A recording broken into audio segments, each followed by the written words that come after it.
Hello and welcome to Teachings in Education. I am your narrator, Frank Avella. Here we're going to look at some teaching strategies for early childhood education.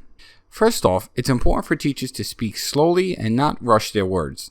When speaking slowly, your words have more weight because there are fewer of them. Children have more time to process.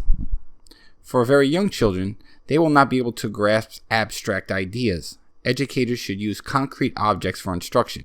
Utilize concrete props and visual aids. Labeling is necessary in all early childhood education classrooms. Children that have the ability to match a picture to a toy make use of that as they advance to higher grades. Young children should be encouraged to speak as much as possible. ECD teachers should facilitate conversations with and among these children.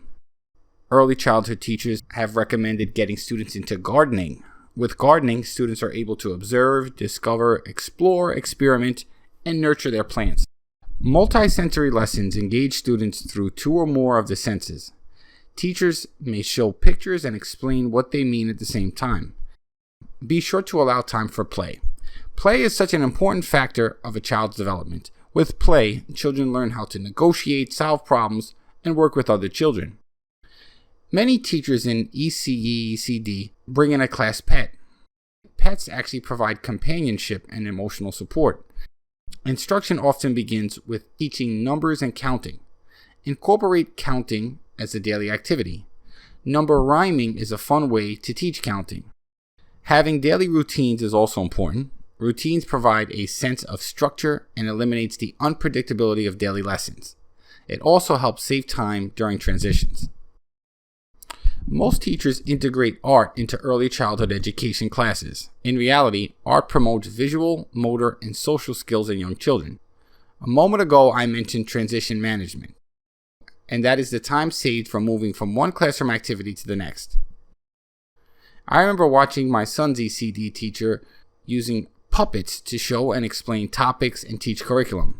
Many classroom puppet shows are used to read a story while students interact with the puppet. Quiet spaces are necessary in the classroom. It can be used as an area that children can go when they feel overwhelmed. When a teacher introduces a new word to the children, it's important that the new word is explained to them. Also, clarify any misunderstandings with words that may be difficult. While explaining a new word or concept, teachers should make use of their body language to further communicate with students and get the point across.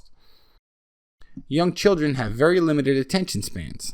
Don't plan long activities for them. The lesson plan should consist of short, engaging activities or mini lessons. Last but not least, children need time to explore on their own. They must be able to learn on their own. Exploration promotes curiosity and discovery while reducing the amount of fear of failure. So it's wonderful. Anyway, right now I want to say thank you for your time. Please don't forget to subscribe to this channel. Hit that like button, share this video with other educators, and don't forget to check the description